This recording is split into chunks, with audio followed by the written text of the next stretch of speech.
গত মঙ্গলবার 20শে আগস্ট দেশব্যাপী সেনা অফিসারদের সাথে সেনা প্রধানের একটা বৈঠক অনুষ্ঠিত হয়েছে। এই বৈঠকটা গুরুত্বপূর্ণ, যা যা আলোচনা হয়েছে সেটাও গুরুত্বপূর্ণ। সেনাবাহিনীকে আমাদের জনগণের পক্ষ থেকে কিছু নির্দেশনা দেওয়া প্রয়োজন। ভুলে যাবেন না, সেনাবাহিনীকে অপেশাদার বাহিনী বানানোর কাজটা সুচারুভাবে করছিল কন্ট্রাক্টর বানায় হাসিনা। আবার দেখলাম ব্যবসায়ীদের সাথে মিটিং করেছেন সেনাপ্রধান। হ্যাঁ, কেন ব্যবসায়ীরা গেছে মিলিটারি নিরাপত্তা চাইতে আপনার কাছে? ওয়াকার সাহেব, আপনি পারেন দিতে? তারা দরকার হইলে প্রফেসর ইউনূসের কাছে যাবে, শিল্প বাণিজ্য উপদেষ্টার কাছে যাবে, আপনার কাছে কেন নিরাপত্তার জন্য? আপনি কি পুলিশ নাকি হাউন আঙ্কেল? হ্যাঁ, যে জন্য আপনার কাছে যাইতেই হবে। আপনার কাছে যারা গেছে তারা প্রফেসর ইউনূসের কাছেও গেছিল, এই যে দেখেন, আবার আপনার কাছে গেছে কেন জানেন? গপ্পকে একটা এটা গল্প বলি। ঢাকার কিছু এলিট 1971 সালের মার্চ থেকে ডিসেম্বর পর্যন্ত পাকিস্তানি সেনাবাহিনীর অফিসারদের দাওয়াত করে খাওয়াইতো নিজের বাসায়।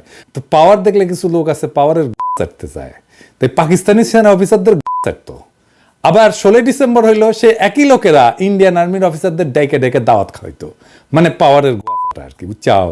তো আপনার পাশে যে দুইজন আছে না, আপনার এখন হোগা চাটতে গেছে, তারা হাসিনারও হোগা কেমনে চাটছে দেখেন, এডিটর সাহেব দেখান একটু। এই জন্যই বলি শেখ হাসিনার সরকার বারবার দরকার। তাই শিল্পী কবির সুমনের জনপ্রিয় গানের ভাষায় বলতে চাই, প্রথমত আমি তোমাকে চাই, শেষ পর্যন্ত আমি তোমাকে চাই, ভীষণ অসম্ভবও তোমাকে চাই। জয় বাংলা, জয় বঙ্গবন্ধু। আমরা আপনাকে আবারও প্রতিজ্ঞা করে গেলাম, আপনার সাথে আমরা ছিলাম, আমরা আছি, আমরা ভবিষ্যতেও থাকবো। মাননীয় প্রধানমন্ত্রী 100 বছর জীবিত থাকবে, তারও বেশি থাকলে উনি ক্ষমতায় থাকবেন, প্রধানমন্ত্রী থাকবেন। আবারও গান হবে, সে যে কেন এলো না, কিছু ভালো লাগে না। জয় শেখ হাসিনা, জয় বঙ্গবন্ধু, জয় বাংলা। মাননীয় প্রধানমন্ত্রী, আমার রক্ত টকবগিয়ে উঠেছে। শেখ মুজিবের বংশ যেখানে যায় সেখানে জয়ধ্বনি হয়, সেখানে ওই দেশ উজ্জ্বল হয়ে যায়। আমার আপার জন্য দোয়া করবেন। আমি শুধু প্রধানমন্ত্রীকে দেখার জন্য, এই বিজনেস কমিটিকে দেখার জন্য আজকে এখানে উপস্থিত হয়েছি। দিয়াবাড়ি থেকে আমি ইউনাইটেড হসপিটাল যাব, 13 মিনিটে চলে গেছি। এটা করলো কে বলেন? শেখ হাসিনা, আমাদের মা জননী শেখ হাসিনা। কখনো বোন, কখনো মা। যখনই এসেছি মায়ের পবিত্র আশীর্বাদের মতো ওনার কাছ থেকে ব্যবহার পেয়েছি, কখনো খালি হাতে ফিরে যাই নাই। হ্যাঁ, শেখ হাসিনা সরকার, শেখ হাসিনা সরকার, শেখ হাসিনা সরকার। জয় বাংলা, জয় বাংলা, জয় বাংলা, জয় শেখ হাসিনা। আরেকটু জোরে ভাই, জয় শেখ হাসিনা, জয় শেখ হাসিনা। আমার রক্ত গরম হয়ে গেছে এখন। যাই হোক, এবার সবার প্রসঙ্গে আসি। কেমন আলোচনা হয়েছে?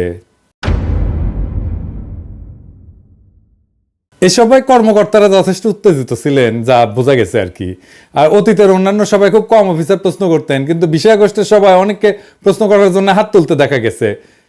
সেনা প্রধান মানে ওয়াকার সাহেবের বক্তব্যের মূল পয়েন্ট হচ্ছে যে উনি, আমি এক এক করে কইতেছি, আমি মন্তব্য বলতেছি ওনার বক্তব্যের বিপরীতে। উনি কইছেন, 1 নাম্বার, সেনা মোতায়েন কাঙ্ক্ষিত সময়ের চেয়েও বেশি সময় ধরে চলার সম্ভাবনা আছে। আচ্ছা ওয়াকার সাহেব, এই সিদ্ধান্ত কি আপনি নেবেন? এই সিদ্ধান্ত সেনা প্রধান নেবে না, আদেশটা আসবে অন্তর্বর্তীকালীন সরকারের কাছ থেকে। তাদের প্রতি নিজেকে সমর্পণ করেন। একই সাথে গোপনে নানা রাজনৈতিক দল, ডিবি, এনএসআই, ডিজিএফআই পরিচালিত ইসলামিক দল এবং গোষ্ঠীগুলোর সাথে দেখা সাক্ষাৎ বন্ধ করেন। এই জিনিসগুলো খবর আমাদের কাছে আছে। কি করিচ্ছেন এগুলো আপনার লোকেরাই আমাদের এসে কয়া দেয়, বুঝছাও? এটা বন্ধ করেন, নিষেধ করিচ্ছি, বন্ধ করেন। সব কয়া দেবো কিন্তু কি কি করিচ্ছেন তাইলে। বিশেষ করে শেখ হাসিনার দুঃশাসনের সহযোগী ব্যবসায়ী সমাজকে প্রশ্রয় দেবেন না। বড় টাকা পয়সার লেনদেন হচ্ছে বলে কিন্তু আমরা শুনতে পাচ্ছি, কার কাছে কত টাকা যাচ্ছে সেটা ওটা হিসাব পাইছি, ভেরিফাই করতে পারিনি জন্য কইলাম না, কিন্তু কয়া দেবো, নাম ধরে ধরে কয়া দেবো। দেশের যে সমস্ত ট্রেড বডি বা ব্যবসায়ীদের সংগঠনের নির্বাচন ধ্বংস কইরা যারা শেখ হাসিনার পদধূলি গায়ে মেখা জবরদস্তি করে এই সকল সংস্থার নেতৃত্ব দিছে তাদেরকে ক্ষমা করা হবে না। যতই আপনার সাথে লাইন ঘাট করুক না কেন ক্ষমা করা হবে না, অত সোজা না, বুঝছাও? এই মালগুলা বিনা ভোটে নির্বাচনে দাঁড়াইছে, বিজয়ী বা পরাজিত হয়েছে, টাকা পয়সা ঘুষ দিয়ে নিজের লোককে মনোনীত করছে, এরা গণশত্রু। গণশত্রুদের যাদের পাশে দেখবো তাদের পাশার চামড়া তুলে ফেলবো। 2 নাম্বার, আপনি কইছেন সামাজিক যোগাযোগ মাধ্যমে সরানো প্রোপাগান্ডা যেখানে সত্য মিথ্যার সংমিশ্রণ থাকে এতে কর্ণপাত না করতে। ওয়াকার সাহেব, এটা তো খুনি পলাতক হাসিনার জয় পলকের ব্যারাম। হ্যাঁ, এই রোগে মাত্র 2 সপ্তাহের মধ্যে আপনাকে ধরে ফেলছে, সংক্রমিত করছে। ঘটনাটা খুবই দুঃখজনক। আপনার তো তাহলে ভ্যাকসিন লাগবে, ভ্যাকসিন, গণ অভ্যুত্থানের ভ্যাকসিন নেন। তবে এটা আপনার দ্বারা মুগ্ধ হওয়া ডক্টর আসিফ নজরুল দিতে পারবে না, এটা আপনারা নিতে হবে ডাক্তার পিনাকি ভট্টাচার্যের কাছ থেকে। পিনাকি ক্যাঁকা করে ভ্যাকসিন দেয় জানেন তো। আজকে দিলাম না, আজকে মাফ করে দিলাম। হ্যাঁ, কি ওয়াকা সাহেব নেবেন? আমার বন্ধু বান্ধব বলে গালি না দিতে, মুখ খারাপ না করতে। তো ওই আপনি মিলিটারি, সেজন্য আপনারা গালি দিব না এটা ভাইবেন না, আপনারা বড় করে গালি দিতে পারবো। যখন ছাত্রদের উপরে গুলি করেছিলেন ক্যাঙ্কা গালি দিছিলাম, মনে আছে নিশ্চয়ই। হ্যাঁ, বাধ্য করেন কেন গালি দিতে মিয়া? জেডে রাখেন ওয়াকারুজ্জামান, কোনো সোশ্যাল মিডিয়াকে বাধা দেওয়া যাবে না, সোশ্যাল মিডিয়ার বিরুদ্ধে কোনো ধরনের বিষোদ্গার করবেন না, কখনোই ইন্টারনেট বন্ধ করা যাবে না। এই দুরূহ বাধা অতিক্রমের জন্য শত শত তরুণ কিশোর যুবক প্রাণ দিছে, সাবধান হয়ে যান। ইন্টারনেট ব্যবহারের খরচ কমাইতে হবে। আপনার শেখ পরিবার, আপনি তো শেখ পরিবারের জামাই, আপনি শেখ পরিবার লুটপাট করতে যায় বাংলাদেশে এই ডিজিটাল অ্যাসেটকে, এই ইন্টারনেটের কানেকশনের খরচকে সবচেয়ে বেশি দামে বিক্রি করার একটা পণ্যে পরিণত করছে। ইন্টারনেট ডেটা সহ সকল পণ্য দুনিয়ায় সবচেয়ে বেশি মূল্যে যে সকল দেশ বিক্রি হয় তার মধ্যে অন্যতমটা হচ্ছে আপনার পলাতক খালা শাশুড়ির সোনার বাংলায়। 3 নাম্বার, আপনি কইছেন অপ্রীতিকর ঘটনা সংঘটিত না করে এবং তা থেকে দূরত্ব বজায় রাখতে। অপ্রীতিকর ঘটনা এড়াইতে হলে দ্রুততম সময় সেনাবাহিনীকে মাঠ থেকে তুলে সেনা ছাউনিতে নিয়ে যেতে হবে। সীমান্ত রক্ষার জন্য জোরদার ট্রেনিং শুরু করতে হবে, কারণ আমাদের সকল সীমান্তই এখন অরক্ষিত। দেশের সার্বভৌমত্ব, জাতীয় নিরাপত্তা প্রত্যেকদিন বিঘ্নিত হচ্ছে। সমগ্র দেশবাসী জনগণকে সাথে নিয়ে সশস্ত্র বাহিনীর নেতৃত্বে আমরা বহিঃশত্রুর আক্রমণের হুমকি, আভ্যন্তরীণ বিষয়ে হস্তক্ষেপ এবং তাদের বাড়াবাড়িকে রুখে দাঁড়াবো ইনশাল্লাহ। সিভিল লাইফ অর্থাৎ জনজীবনে আপনি ঢুকবেন না, এটা আপনার কাজ না। আপনি সিভিল লাইফে না ঢুকে ব্যবসায়ীদের সাথে ঘটনা কইরা অরক্ষিত সার্বভৌমত্বকে কিভাবে নিরাপত্তা দেওয়া যায় সে বিষয়ে চিন্তা করেন। ইন্ডিয়ার সাথে খুনি হাসিনা যে সমস্ত গোপন চুক্তি করেছে তার সেই সকল অসমস্ত কাজ সম্পন্ন করার লালসায় যেন না পড়েন। মুহূর্তের মধ্যে কিন্তু খালেদ মোশাররফের মতো জয় বাংলা হয়ে যাবেন। 4 নাম্বার, আপনি কইছেন সেনাবাহিনীর একতার উপর গুরুত্ব আরোপ করেছেন। আমি এ আলোকে আলোচ্য সভার পুরো বিবরণ পর্যালোচনার উপর মন্তব্য করব। 1 নাম্বার, আন্দোলনে যারা মারা গেছে তাদের দায়িত্ব যেন সরকার বহন করে, এই আলোচনা আসছে। তো সেনাপ্রধান হিসেবে আপনি কইছেন যে ট্রিটমেন্টের দায়িত্ব আর্মি নিছে, আমরা আহতদের চিকিৎসায় 400 জনের চিকিৎসার ব্যবস্থা করব, 300 সিএমএইচ এবং 100 কর্মী টোলাতে। 2 নাম্বার, একজন সেনা কর্মকর্তা বলছেন যে পুলিশের অধীনে সেনাবাহিনী কাজ করাটা ঠিক ছিল না। দুনিয়ার কোনো দেশে সেনাবাহিনী পুলিশের অধীনে কাজ করে না। যদি কাজ করতেই হয় পুলিশ সেনাবাহিনীর অধীনে থাকবে। আমরা সৈনিক হিসেবে প্রশিক্ষিত, পুলিশ হিসেবে না। পুলিশের সাথে সেনাবাহিনীর ইমেজ যায় না, তাদের অধীনে সেনাবাহিনীর কাজ করা উচিত না। আরেকজন সেনা কর্মকর্তা কইছেন যে ইনএড টু সিভিল পাওয়ারে সবসময় ম্যাজিস্ট্রেট থাকে না, তাদেরকে সময়মতো পাওয়া যায় না। পরবর্তীতে সেনা মোতায়েন হইলে আমাদেরকে যেন ম্যাজিস্ট্রেসি পাওয়ার দিয়া পাঠানো হয়। আমি একটা বোকার মতো প্রশ্ন করি, তা আর্মি অফিসাররা কি বোঝেন না 2014 সালের নির্বাচনের সময় থেকে বাংলাদেশের সশস্ত্র বাহিনী আন্ডার কমান্ড অফ পুলিশ হয়ে গেছে। নির্বাচিত রাজনৈতিক শাসনের অধীনস্থ থাকার অর্থ হচ্ছে জনপ্রতিনিধিত্বের প্রতি আনুগত্য প্রদর্শন করা। কিন্তু যখন দেশে ভোট হয় না, নির্বাচন ছাড়াই তথাকথিত জনপ্রতিনিধি মনোনীত হয়, তারা দেশ চালায় এবং তাদের অধীনে আর্ম ফোর্সেসকে কাজ করতে হয়, তখন জনগণের সার্বভৌমত্ব, দেশের সার্বভৌমত্ব বলে কিছুই অবশিষ্ট থাকে না। আওয়ামী লীগ তার অবৈধ শাসন চালায় যাওয়ার ক্ষেত্রে রাষ্ট্রের সকল প্রতিষ্ঠানকে ব্যবহার করছে, আর সেক্ষেত্রে অবলীলায় ব্যবহৃত হয়েছে বাংলাদেশের সশস্ত্র বাহিনী। আমি 2018 সালের বিবিসিতে দেওয়া একটা ক্লিপ দেখাইছিলাম, আবারও দেখাই। হ্যাঁ, ওই পাবলিকে ভোট দিতে গেছে এবং আওয়ামী লীগ এসে পিটাইছে, বাইর করে দিচ্ছে, তারা দৌড়ে গেছে সশস্ত্র বাহিনীর কাছে, সশস্ত্র বাহিনী ক্যাঙ্কা করে পালায় দেখেন।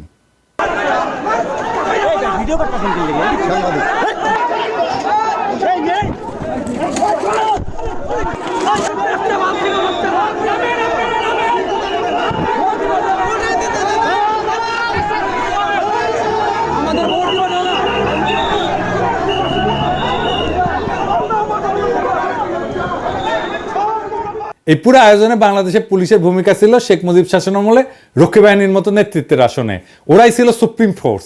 সেই জন্যই শেখ হাসিনার পতনের ঘটনায় সবচেয়ে বেশি জনপ্রতিরোধের মুখে পড়ছে পুলিশের পোশাকে চাকুরিরত একদল গুন্ডা, ডাকাত এবং সন্ত্রাসী।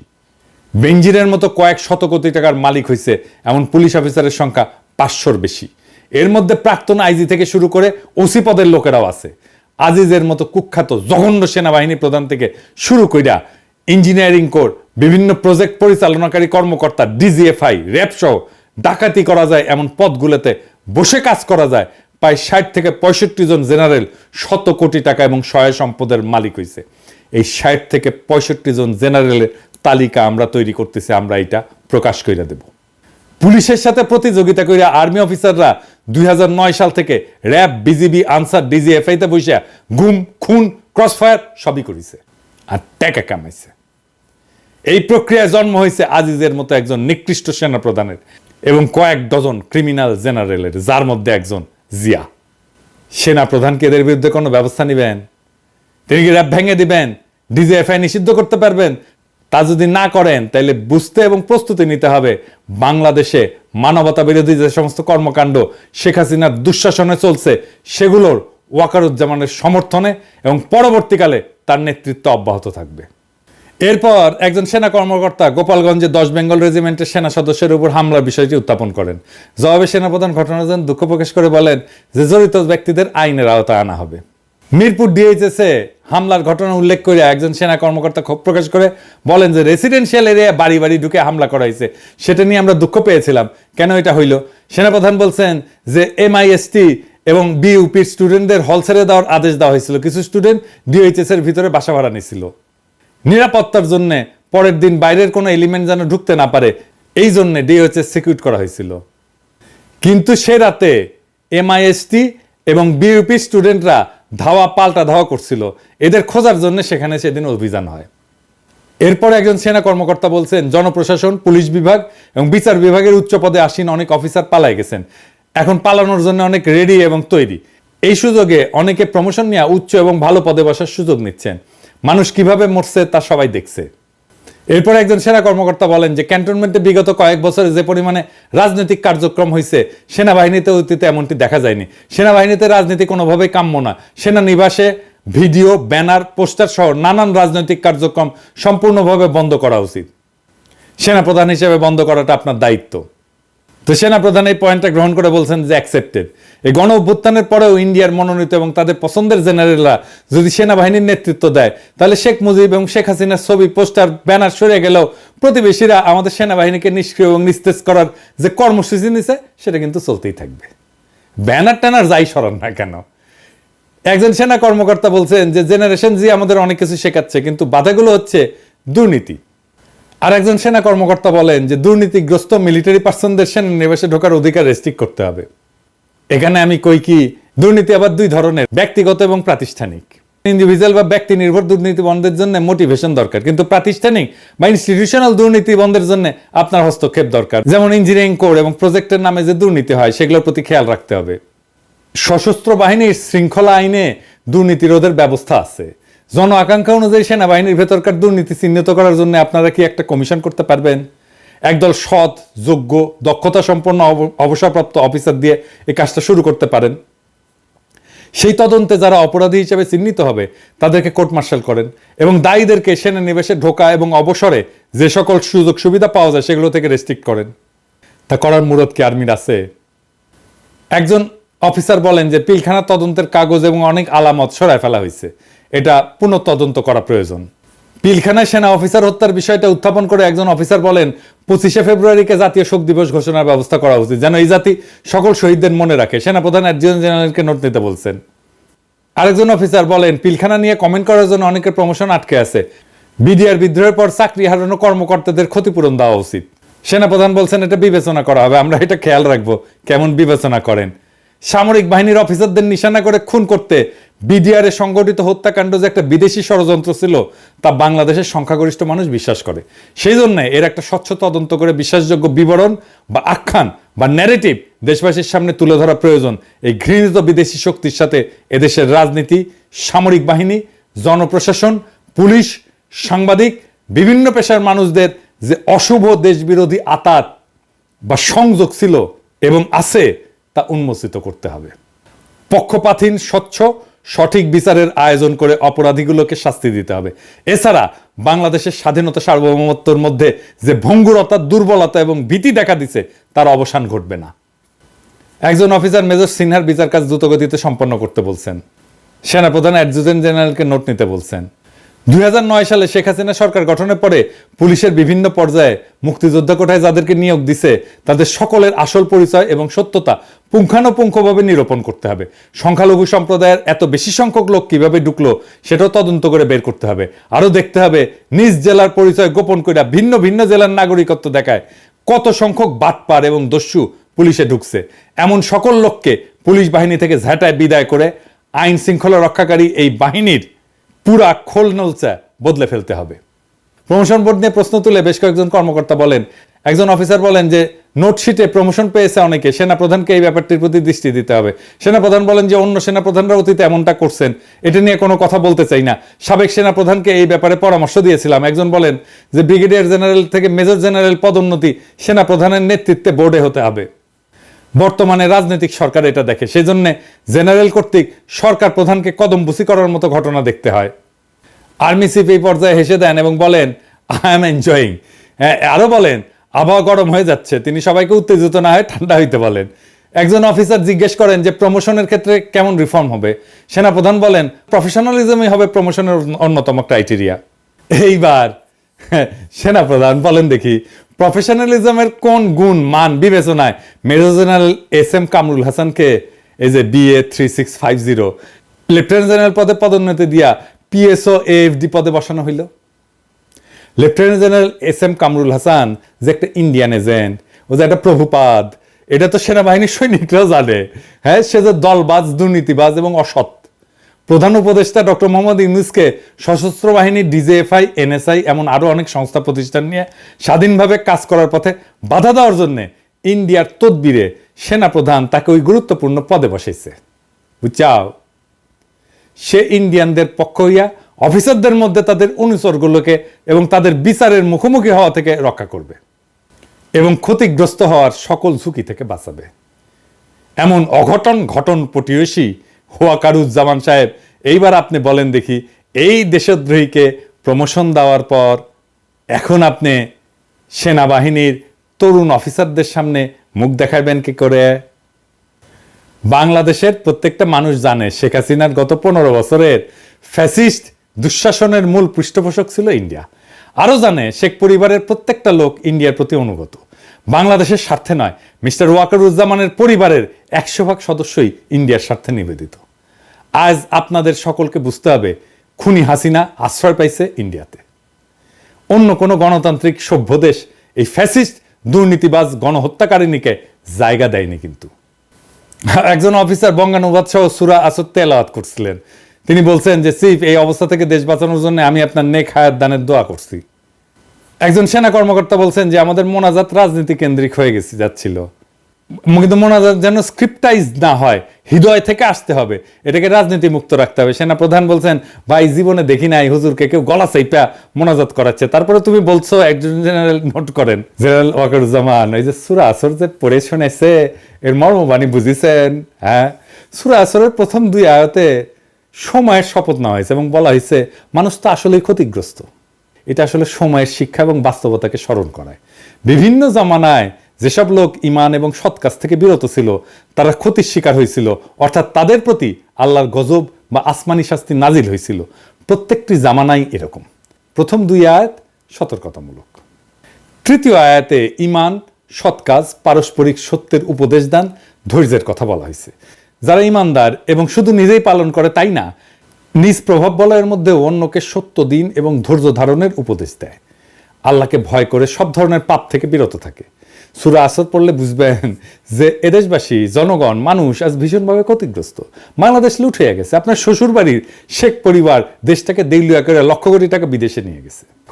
এই সূরা আসরের আলোকে আপনাকে বুঝতে হবে রাষ্ট্রীয় সম্পদ লুণ্ঠনকারী নাগরিকদের, সমস্ত অধিকার হরণকারী ফ্যাসিস্টদের উপর আল্লাহর গজব বা আসমানি শাস্তি নাজিল হয়েছে। সময়ের শিক্ষা এবং বাস্তবতাকে স্মরণ কইরা আর্মড সার্ভিসের মর্যাদা রক্ষা করছে যে উদ্যোগ, 4 আগস্টের সেই নেতাদের পিছনে দাঁড়ান। আর একবারও ইন্ডিয়ার সেনা প্রধানের সাথে বা রয়ের কোনো এজেন্টের সাথে কথা বলবেন না।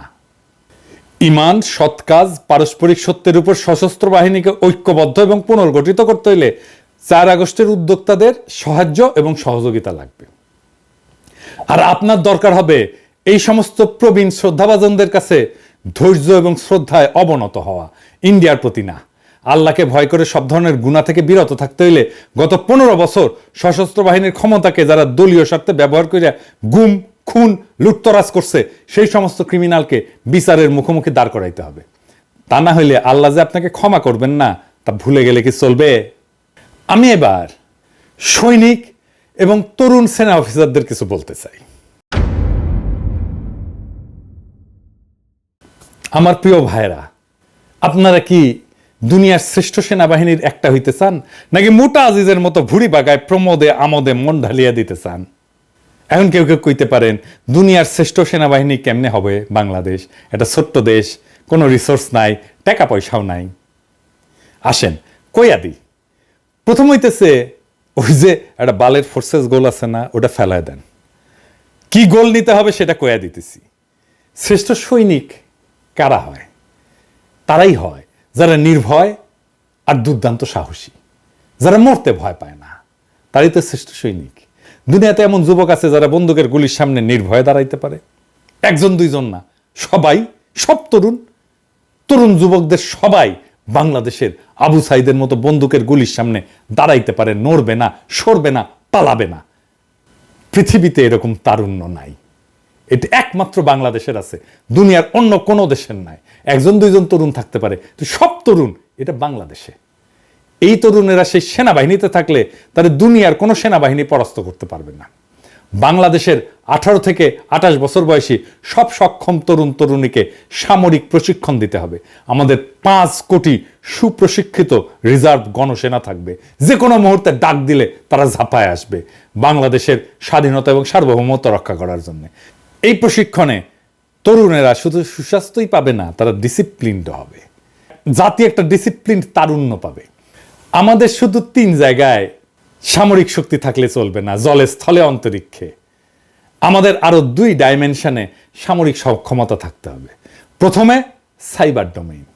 আমাদের এক্ষুনি সাইবার ব্রিগেড করা দরকার, যা শত্রু দেশের ভার্চুয়াল অ্যাসেটে আক্রমণ চালাবে এবং ধ্বংস করবে। আমরা হাসিনার সময় ভার্চুয়াল অ্যাটাক দেখছি। হাসিনা না গেলে পুরো ডিজিটাল সিস্টেম হাসিনার ধসায় দেওয়া হইতো, আর বেশি কিছু লাগতো না। আর স্পেস কম্ব্যাট ক্যাপাসিটি লাগবে। শত্রু দেশের স্যাটেলাইট আক্রমণ করার সক্ষমতা অর্জন করতে হবে। আর অবশ্যই আমাদের পারমাণবিক যুদ্ধাস্ত্র লাগবে। বাংলাদেশের দিকে চোখ তুলে কেউ তাকাইতে পারবে না, চোখ তুলে নেব।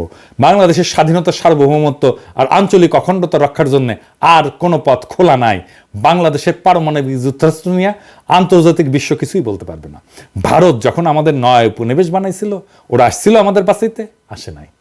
আমরা যখন নিজেদের বাঁচানোর জন্য পরিকল্পনা করব, আমাদের দেশের, রাষ্ট্রের স্বাধীনতা, সার্বভৌমত্ব, আঞ্চলিক অখণ্ডতা রক্ষার জন্য আমরা চেষ্টা করব, তারা বলার কে? কারো কোনো কথা শুনবো না। তাই সেনাবাহিনীর তরুণ অফিসার আর সৈনিকেরা সেই গৌরবকে বরণ করার জন্য প্রস্তুতি নেন। আমরা এটা অর্জন করবই করব। ইনকিলাব জিন্দাবাদ।